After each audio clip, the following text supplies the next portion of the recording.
المؤمنین۔ دعا وہ عبادت ہے جس کا حکم اور تاکید خدا نے اور ائمہ نے بہت زیادہ کی ہے، اور خدا کا فرمان ہے کہ مجھ سے دعا مانگو میں تمہاری دعا قبول کروں گا۔ اور یہ بھی کہہ دیا کہ اے نبی کہہ دو کہ ہم تمہاری بالکل پرواہ نہ کرتے اگر تمہاری یہ دعائیں نہ ہوتی۔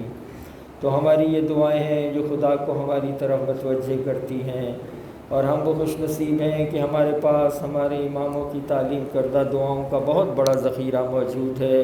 ہمیں کوشش کرنی چاہیے کہ ہم اپنی شب و روز کی عبادتوں کو اپنے اماموں کی دعائیں سے سجائیں، کہ یہ صرف دعائیں نہیں، تعلیم اور تبلیغ کے مدرسے ہیں۔ امام حسین کی تعلیم کردہ دعا اور ائمہ کا ہی فرمان ہے کہ خدا بے پرواہ دل سے نکلی ہوئی دعا کو نہیں سنتا۔ بسم اللہ الرحمن الرحیم۔ اے سب سے زیادہ سننے والے، اے سب سے زیادہ دیکھنے والے، اے سب سے تیز تر حساب کرنے والے، اے سب سے زیادہ رحم کرنے والے، نہیں کوئی معبود سوائے تیرے، تو یکتا ہے، تیرا کوئی ساجی نہیں، تیرے لیے حکومت اور تیرے ہی لیے حمد ہے، اور تو ہر ایک چیز پر قدرت رکھتا ہے۔ یا رب یا رب یا رب یا رب۔ اے ہمارے اللہ، ہم اپنی تونگری میں بھی محتاج ہیں، تو اپنے فقر کی حالت میں کیوں نہ محتاج ہوں گے۔ اے اللہ، ہم علم رکھتے ہوئے بھی جاہل ہیں، تو اپنی جہالت میں کیوں نہ جاہل ہوں گے۔ اے اللہ، بے شک تیری تدبیر کے تغیر اور تبدل اور تیری جلد وارد ہونے والی تقدیر نے تیری معرفت رکھنے والے بندوں کو روکا ہوا ہے مشکل کے وقت تجھ سے مایوس ہو جانے سے۔ اے اللہ، ہم نے وہ کیا جو ہماری پستیوں کا تقاضا ہے، اور تو وہ کرے گا جو تیری بڑائی کے لائق ہے۔ اے اللہ، اگر ہم سے نیکیاں ظاہر ہوئیں تو یہ تیرا فضل ہے اور ہم پر یہ تیرا احسان ہے، اگر ہم سے برائیوں کا ظہور ہوا تو یہ تیرا عدل ہے اور ہم پر تیری حجت قائم ہو گئی ہے۔ اے اللہ، کیسے تو ہم کو چھوڑ دے گا جب کہ تو ہمارا کفیل ہے؟ کیوں کر ہم رون ڈالے جائیں گے جب کہ تو ہمارا مددگار ہے؟ یا کیسے بے آس ہو جائیں کہ تو ہم پر مہربان ہے؟ اب ہم تیری بارگاہ میں آئے ہیں محتاج ہونے کی وجہ سے، کیونکہ تجھ سے اپنے حالات کی شکایت کریں کہ وہ تجھ سے پوشیدہ نہیں ہیں، کہ ان کی تشریح کریں کہ وہ تیری طرف سے اور تجھ پر آیا ہیں، یا کیوں کر ہماری آرزوئیں ناکام رہیں گی جبکہ یہ تیری جناب میں پیش کی جا چکی ہیں، یا کیوں کر ہمارے حالات بہتر نہ ہوں گے جبکہ ہم تیری وجہ سے قائم ہیں۔ اے اللہ، تیرا کتنا لطف ہے ہم پر جبکہ ہم بڑے ہی نادان ہیں، اور تو کس قدر مہربان ہے ہم پر جبکہ ہم خطا کار ہیں۔ اے اللہ، تو کتنا نزدیک ہے جبکہ ہم تجھ سے بہت دور ہیں، اور کتنا مہربان ہے تو ہم پر جبکہ ہم انتہائی نادان ہیں۔ اے اللہ، جب ہماری پستی ہمیں گم کر دیتی ہے تو تیرا کرم ہمیں گویا کر دیتا ہے، جب بھی ہمارے برے اوصاف ہمیں مایوس کرتے ہیں تو تیرے احسان ہمیں حوصلہ دیتے ہیں۔ اے اللہ، جس شخص کی خوبیاں بھی برائیاں ہوں تو اس کی برائیاں کیوں نہ برائیاں شمار کی جائیں گی، اور جس شخص کی حقیقت ہی محض کوکلی باتیں ہوں تو اس کی خالی خولی باتیں کیوں نہ محض باتیں تصور کی جائیں گی۔ اے اللہ، تیرا حکم جاری ہے اور تیری مرضی قاہر و غالب ہے کہ ان کے مقابل بولنے والا بول نہیں سکتا اور نہ کوئی صاحب حال کچھ کر سکتا ہے۔ اے اللہ، کتنی ہی بار ہم نے اطاعت کرتے ہوئے عبادت کی شکل بنائی ہے، مگر تیرے عدل کے خوف سے اس پر ہمارا بھروسہ نہ رہا، بلکہ وہ تیرے فضل سے ہماری بخشش کا ذریعہ بنی۔ اے اللہ، بے شک تو جانتا ہے اگرچہ ہم عبادت میں مستقلاً مشغول نہیں ہیں تو بھی تجھ سے ہماری محبت ہمیشہ راسخ ہے۔ اے اللہ، غور کرنا تیرے دیدار سے دوری کا سبب ہے، پس ہمیں اپنے حضور حاضر رکھ کہ تیری سرکار میں پہنچ جائیں۔ اندھی ہے وہ آنکھ جو تجھے اپنا نگہبان نہیں پاتی، اس بندے کا سودا خسارے والا ہے جس کو تو نے اپنی محبت کا حصہ نہیں دیا۔ اے اللہ، تو اپنی قدرت کے آثار پر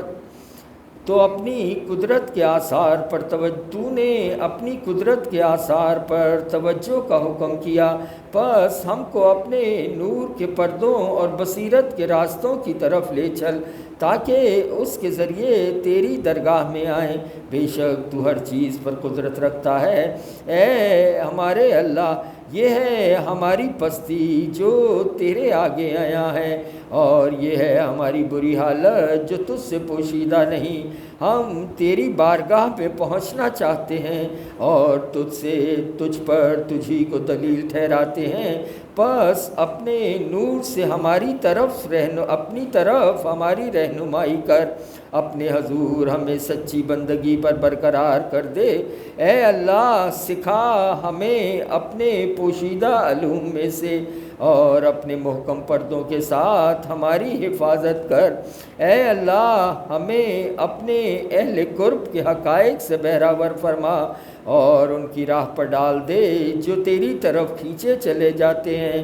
اے اللہ، اپنی تدبیر اور پسند کے ذریعے ہمیں ہماری تدبیر اور پسند سے بے نیاز کر دے اور پریشانی کے عالم میں ہمیں ثابت قدم رکھ۔ اے معبود، ہمیں ہمارے نفس کی پستی سے نکال دے، بے شک، اور ہمیں شک اور شرک سے پاک کر دے۔ قبل اس کے کہ ہم قبر میں جائیں تجھ سے مدد چاہتے ہیں، ہماری مدد فرما۔ تجھ پر بھروسہ کرتے ہیں، پس ہمیں چھوڑ نہ دے۔ تجھ سے مدد مانگتے ہیں، پس ہمیں نا امید نہ فرما۔ تیرے فضل کی آس لگائی ہے، پس ہمیں محروم نہ کر۔ تیری بارگاہ سے تعلق جوڑا ہے، پس ہم کو دور نہ فرما۔ اور تیرا دروازہ کھٹکھٹاتے ہیں تو ہمیں بھگا نہ دے۔ اے اللہ، تیری رضا پاک ہے، ممکن نہیں اس میں تیری طرف سے نقص آئے۔ اے اللہ، تو اپنی ذات میں بے نیاز ہے، اس سے کہ تجھے اپنی ذات سے نفع پہنچے، کیوں نہ تو ہم سے بے نیاز ہوگا۔ اے اللہ، قضا و قدر ہم کو آرزومند بناتی ہے اور خواہش نفس ہمیں آرزوؤں کا قیدی بنا لیتی ہے، پس تو ہمارا مددگار بن جا تاکہ ہم کامیاب ہو جائیں، بینا ہو جائیں، اور اپنے فضل سے ہم کو بے نیاز کر دے تاکہ تیرے ذریعے اپنی حاجتوں سے بے نیاز ہو جائیں۔ تو وہ ہے جس نے اپنے دوستوں کے دلوں کو نور کی شعاؤں سے روشن کر دیا تو انہوں نے تجھے پہچانا اور تجھے ایک مانا، اور تو وہ ہے جس نے اپنے دوستوں کے دلوں سے غیروں کو دور کر دیا تو وہ سوائے تیرے کسی سے محبت نہیں رکھتے اور تیرے غیر کی پناہ نہیں لیتے۔ جب زمانہ ان کو ہراساں کرے اس وقت تو ہی ان کا ہمدم ہے، اور تو وہ ہے جس نے ان کی رہنمائی کی جب وہ تیرے نشان و برہان سے دور ہوئے۔ اس نے کیا پایا جس نے تجھے کھویا، اور اس نے کچھ نہ کھویا جس نے تجھ کو پایا۔ وہ یقیناً ناکام ہوا جو تیرے بجائے کسی اور کو پسند کرنے لگا، اور وہ گھاٹے میں پڑا جو سرکشی کے ساتھ تجھ سے پھر گیا۔ کس طرح تیرے غیر سے امید رکھتے ہیں جبکہ تیرا احسان و کرم رکتا ہی نہیں، اور کیوں کر تیرے غیر سے مانگتے ہیں جبکہ تیرے فضل و احسان کی عادت میں تبدیلی نہیں آتی۔ اے وہ جو اپنے دوستوں کو الفت کی مٹھاس چکھاتا ہے، پس وہ اس کے حضور تعریفیں کرتے کھڑے ہو جاتے ہیں۔ اے وہ جو اپنے دوستوں کو اپنی ہیبت کا لباس پہناتا ہے تو وہ اس کے سامنے کھڑے ہوتے ہیں بخشش مانگتے ہوئے۔ تو یاد کرنے والوں سے پہلے ان کو یاد رکھنے والا ہے، تو احسان میں ابتدا کرنے والا ہے، عبادت گزاروں کی توجہ کرنے سے پہلے تو عطا میں اضافہ کرنے والا ہے، مانگنے والوں کے مانگنے سے پہلے تو بہت دینے والا ہے، پھر اس میں بطور قرض مانگتا ہے جو کچھ تو نے ہمیں دیا ہے۔ اے اللہ اپنی رحمت سے ہم کو بلا لے تاکہ ہم تیرے حضور پہنچ سکیں، ہمیں اپنی طرف کھینچ لے تاکہ تیری بارگاہ میں آ سکیں۔ زمانوں کی سختیوں نے ہم کو تیری طرف دھکیل دیا اور تیری نوازش کے علم نے تیری بارگاہ میں پہنچا دیا۔ تیرے سوا کوئی معبود نہیں، تو نے ہر چیز کو اپنی پہچان کرائی، پس کوئی چیز نہیں جو تجھے پہچانتی نہ ہو، اور تو وہ ہے جس نے ہر چیز کے ذریعے ہمیں اپنی معرفت کرائی، پس ہم نے تجھے ہر چیز میں عیاں و نمایاں دیکھا اور تو ہر چیز پر ظاہر و آشکار ہے۔ اے وہ جو اپنی رحمت عامہ کے ساتھ قائم ہے کہ عرش اس کی ذات میں نہاں ہو گیا ہے، تو نے اپنی نشانیوں سے دیگر نشانیوں کو مٹا دیا اور تو نے اپنے غیروں کو نورانی آسمانوں کے حلقوں میں نابود کر دیا۔ اے وہ جو اپنے عرش کی چلمنوں میں پنہاں ہو گیا کہ دیکھتی آنکھیں اسے دیکھ نہ پائیں۔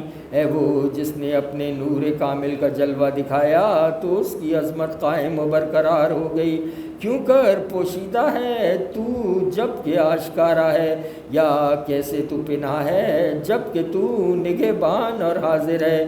بے شک تو ہر چیز پر قدرت رکھتا ہے اور حمد اللہ ہی کے لیے ہے اس کی یکتائی پر۔ اے پروردگار بے شک ہمارے گناہ تجھے نقصان نہیں دیتے اور یقیناً ہمیں بخش دینے سے ہرگز تجھے کوئی کمی نہیں پڑتی، پس ہمیں عطا کر اس سے تجھے کمی نہیں آتی اور ہمیں بخش دے کہ اس میں تیرا کوئی نقصان نہیں۔ پروردگار ہم میں سے جو بیمار ہیں، روحانی اور جسمانی طور پر بیمار ہیں، ہمارے عزیز و اقارب جو بیمار ہیں، خصوصاً مولانا سکندر صاحب کی صاحبزادی جو شدید علیل ہے، انہیں صحت و شفا کی طرف پلٹا دے۔ پروردگار صحت و شفا تیری ہی عطا کردہ بخشش ہے، ان تمام مریضوں پر اپنی اس بخشش کو آج ایک بار پھر تازہ کر دے۔ اے اللہ ہمیں اپنی طرف کی بھلائی سے محروم نہ کر، بوجہ اس برائی کے جو ہم نے کی، اس رنج و تکلیف میں ہم پر رحم کر کہ تو ہمیں اس شخص جیسے اجر سے محروم نہ فرما جس نے سختی پر سختی جھیلی ہے۔ اے سب سے بڑھ کر رحم کرنے والے، رحمت نازل فرما سرکار محمد و آل محمد پر۔ اللہم صلی علی محمد و آل محمد۔